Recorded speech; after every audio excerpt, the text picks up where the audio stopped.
Hola amigas y amigos, les doy la bienvenida a Perspectivas Históricas, este espacio para la reflexión y el análisis de temáticas actuales, pero desde la perspectiva histórica.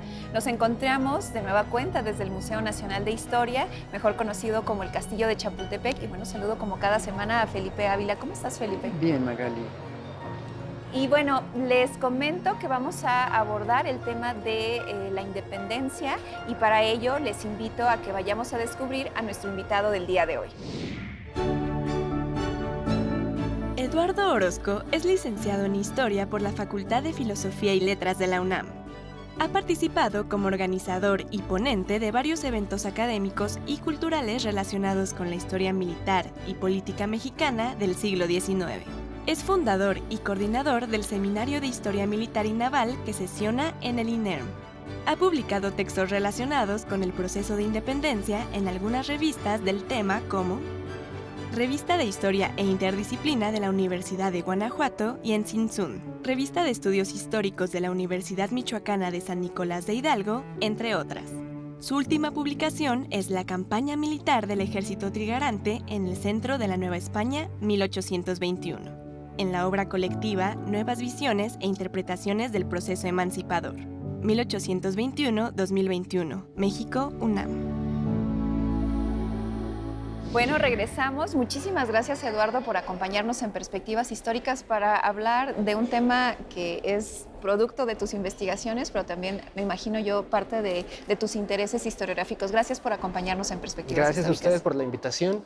Y es un honor estar con ustedes en este espacio que además es un templo de la historia. Así es. Y bueno, me gustaría que comenzáramos esta conversación, Eduardo. Ya sabemos que hay un proceso de levantamiento armado que inicia Miguel Hidalgo, pero me gustaría que avanzáramos en el tiempo y nos concentráramos en la figura, bueno, en el fusilamiento de José María Morelos en 1815, donde parece que el movimiento, hay un proceso de desmoronamiento, hay una pérdida de un líder muy importante como José María Morelos. ¿Podrías describirnos el panorama que va a seguir después de su fusilamiento y sobre todo cuáles son las figuras que surgen posterior a la muerte de José María Morelos y Pavón? Vicente Guerrero, Guadalupe Victoria, figuras muy nodales, ¿no?, en este momento de la insurgencia, de la lucha por la independencia. ¿Cómo mantienen viva la rebelión, sobre todo en un momento complicado, digamos, para la misma? Claro que sí.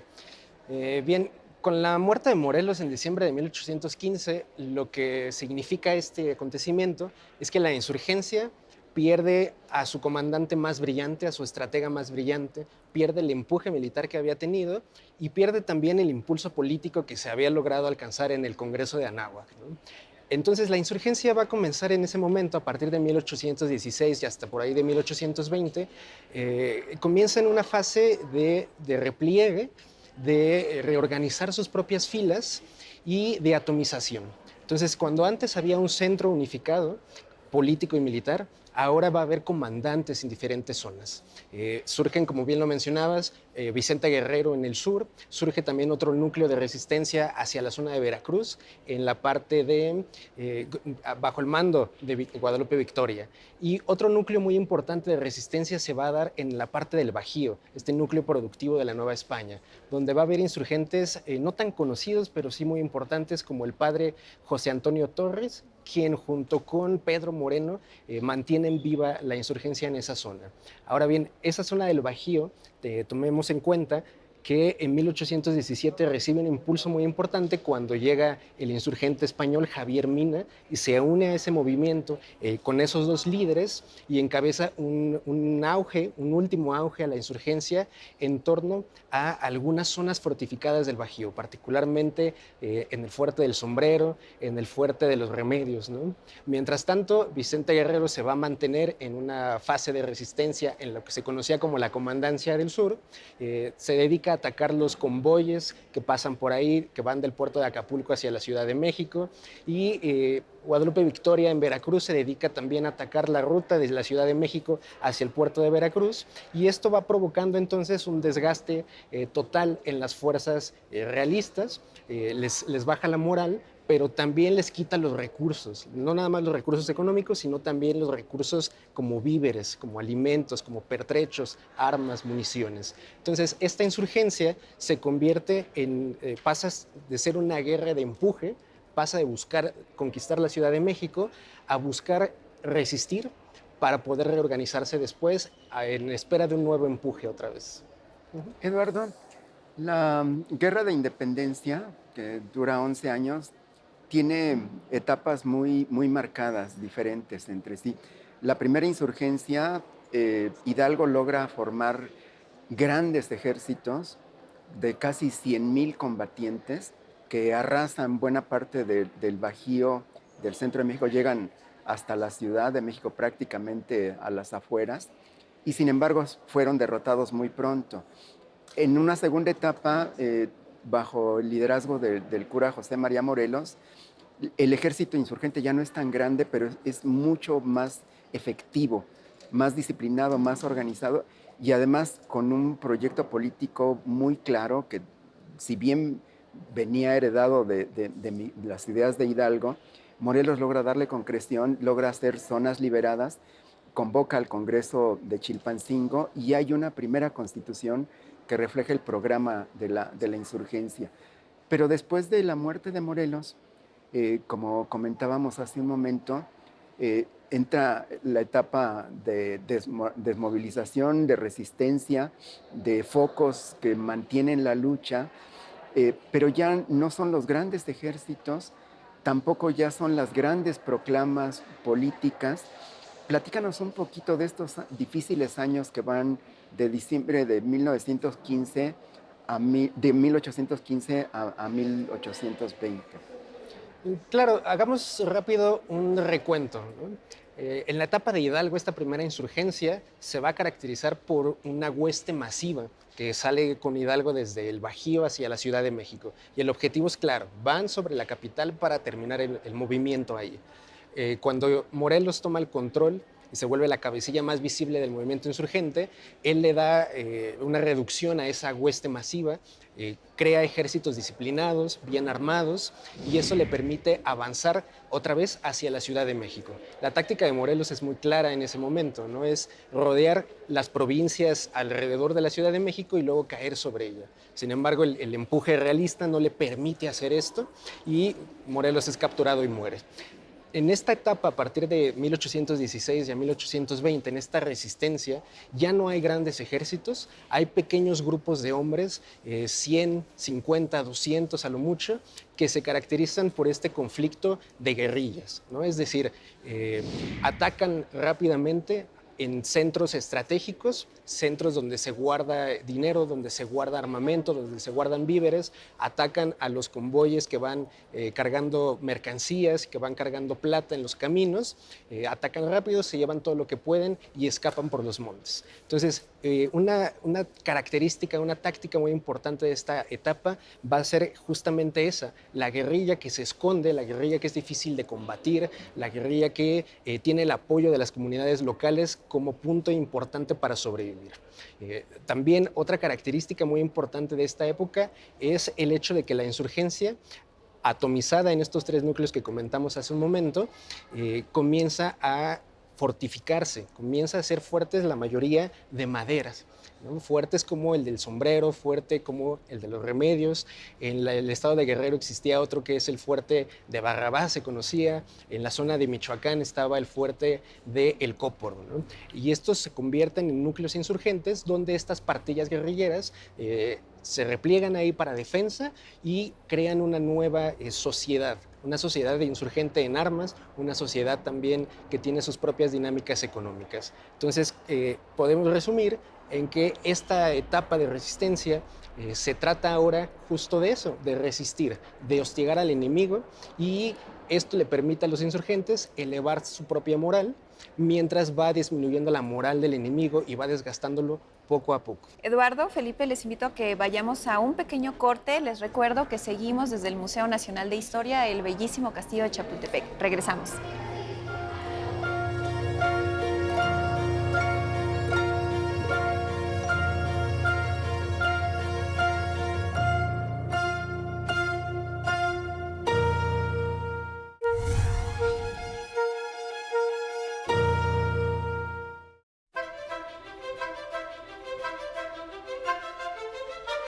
Nos encontramos en una sala muy especial que se refiere a la historia de la independencia. De fondo se encuentra el mural de Juan O'Gorman, Retablo de la Independencia. Platícanos un poco de esta sala, Salvador, y pues, ¿qué podemos encontrar acá?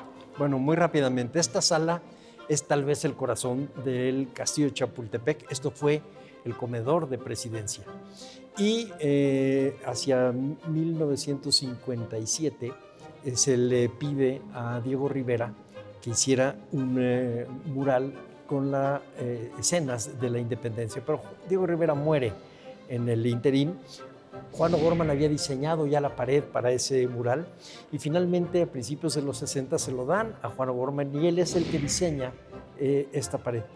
Y es un recorrido que va desde la época virreinal, el siglo XVIII, aparece Humboldt, por ejemplo, como primer personaje, el virrey Calleja, después personajes de la historia y de la sociedad, alta sociedad novohispana, pero también del pueblo explotado novohispano. Y empieza en la noche, porque se concebía al periodo virreinal como si fuera la oscuridad de la historia, y va recorriendo hasta los ilustrados novohispanos. El paisaje mexicano, un poco revuelto, pero es el paisaje mexicano, se puede reconocer. Y en el centro, Miguel Hidalgo, las dos figuras de Hidalgo. La figura que se recrea en el siglo XIX como un anciano, pero la otra, la que tiene la banda roja, el Hidalgo cincuentón fuerte, que es el que dirige la guerra de independencia. Más adelante tenemos a los demás insurgentes, por ejemplo, López Rayón, está Morelos, las dos figuras de Morelos, está Matamoros, está los constituyentes de la época de Morelos, Quintana Roo, las mujeres, está Leona Vicario a caballo, y el grupo social novohispano, negros, indios, mestizos, blancos. Lo que hace O'Gorman es tomar imágenes que hay aquí en el Castillo de Chapultepec. Por ejemplo, esta bandera del doliente de Hidalgo, que diseñó José María Cosa, la muerte de Hidalgo, o las banderas de Morelos. Y él usa además los retratos que están aquí alrededor para darles rostros a los mexicanos que crearon la historia moderna de México, la historia ya no novohispana. Y termina con una niña que trae la cartela de cuando se hace la independencia. Yo tengo una anécdota ahí. Hace 50 años se sentaban aquí los lunes Juan O'Gorman y un grupo de señoras y él les daba una plática sobre su mural. Y un día una de las señoras le pregunta a don Juan sobre esa niña. Y entonces don Juan dice, es la patria niña, que nace con su flor y es hermosa, etc. Como unos 15 o 20 días después, estamos otra vez aquí sentados. Yo estaba muy joven, a mí me tocaba solamente grabar a don Juan. Y entonces una de las señoras le pregunta, ay, maestro, platíquenos de la niña. Y entonces don Juan, ¿cuál niña? Pues esa, la que tiene usted ahí. Ah, una niña que iba pasando y me gustó y por eso la pinté. Así era don Juan, un tipo versátil, simpático, que hacía de la historia eso, una historia viva. Muchísimas gracias, Salvador. Muchísimas gracias y bueno, invitamos a que vengan a esta sala y a todo lo que tiene para ofrecer a las y los visitantes el Museo Nacional de Historia. Muchísimas gracias.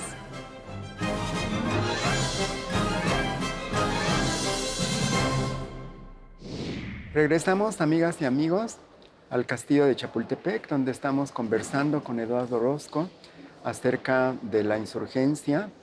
Eduardo, platícanos un poquito en estos difíciles años de 1816 a 1820, en donde se logra resistir en algunos pequeños lugares de la Nueva España.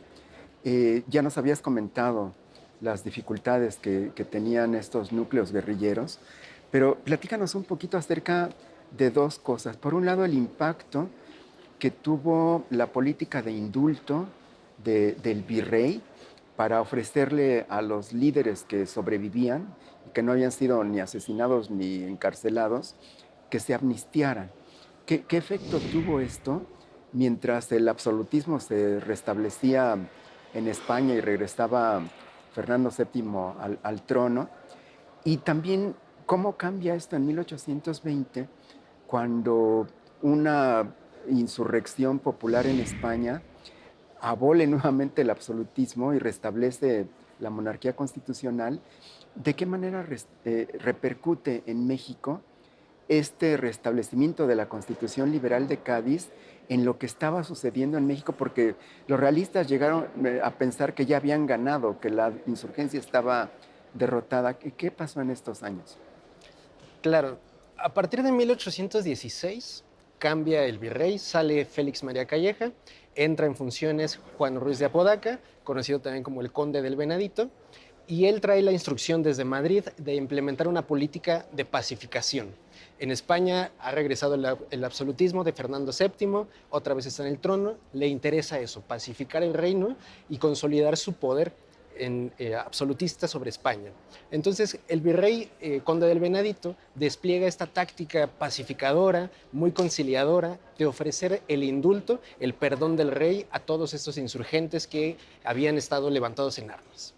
Y esta política va a probar su éxito en el corto plazo. Sí comienza a desmovilizar y a desarmar a grupos insurgentes. Muchos insurgentes aceptan el indulto y van a suceder dos cosas. La mayoría de ellos regresa a la vida privada, a la vida del hogar, a enfocarse en sus negocios, en sus familias, y otro grupo también muy importante se incorpora a las filas de los ejércitos realistas, es decir, van a combatir también a los insurgentes que siguen de pie. Pero esta política en el largo plazo pues prueba que en realidad no fue tan efectiva, porque como bien comentabas, Felipe, el virrey lanza despachos hacia Madrid comunicando que cada vez hay más insurgentes indultados y esto lo presenta como una evidencia de la eficacia de la política de indultos. Pero en realidad no está siendo así, porque el virrey y la administración virreinal están asumiendo que el indulto elimina la aspiración de la independencia en estos contingentes insurgentes, cuando en realidad solamente se ha probado en muchos estudios que el aceptar el indulto es una política de supervivencia momentánea, ¿no? Ahora bien, mientras está esta política vigente, el 1 de enero de 1820 en España, en la localidad de Sevilla, surge un levantamiento armado. Las fuerzas expedicionarias que venían a combatir a los insurgentes que seguían en pie de lucha se rebelan, no quieren venir a América porque es una empresa peligrosa, es casi la muerte segura venir acá, y obligan al rey a jurar una constitución liberal. Cuando esta constitución se restablece, se convoca unas cortes nuevas y estas cortes son prácticamente dominadas por elementos liberales y se van a dedicar a desarticular el movimiento absolutista y los pilares políticos del absolutismo.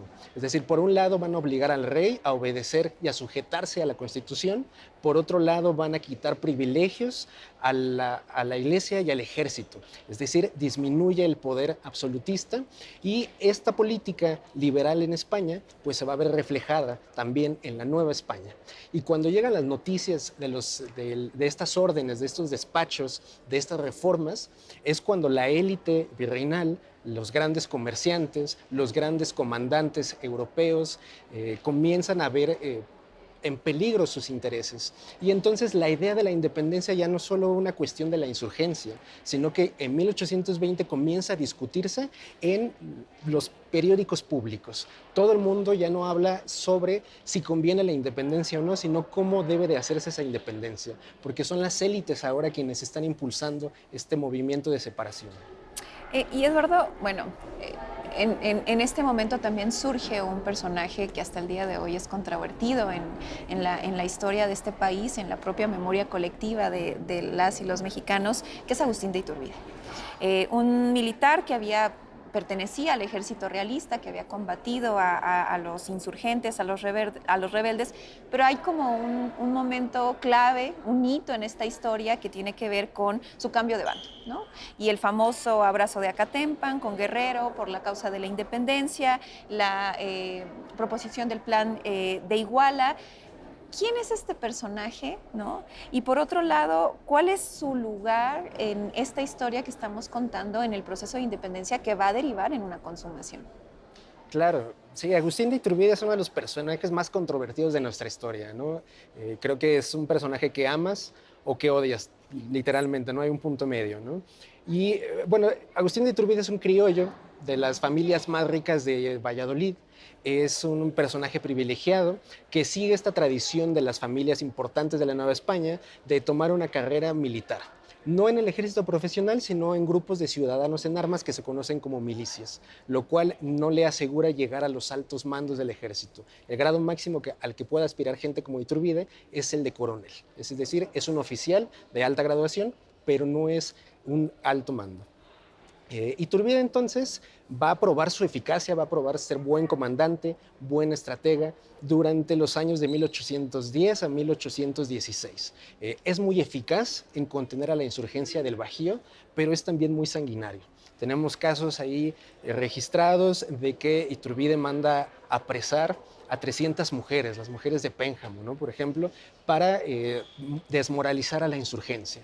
Entonces, estas tácticas sanguinarias de Iturbide van a provocar quejas ante el virrey de parte de la sociedad del Bajío de esa época, diciendo que es un comandante eficaz, sí, pero que no tiene el tacto suficiente para lograr minar a la insurgencia. Y eso va a provocar que se le inicie un proceso judicial y va a estar inactivo entre 1816 hasta 1821, cuando surge otra vez como figura política importante y proclama el Plan de Iguala. Este Plan de Iguala que ofrece una independencia otra vez, pero no una independencia como la de los insurgentes, sino una independencia para las élites, impulsada por las élites. A la iglesia le promete respetar sus privilegios, al ejército le promete respetar sus privilegios de exención fiscal, por ejemplo, ¿no?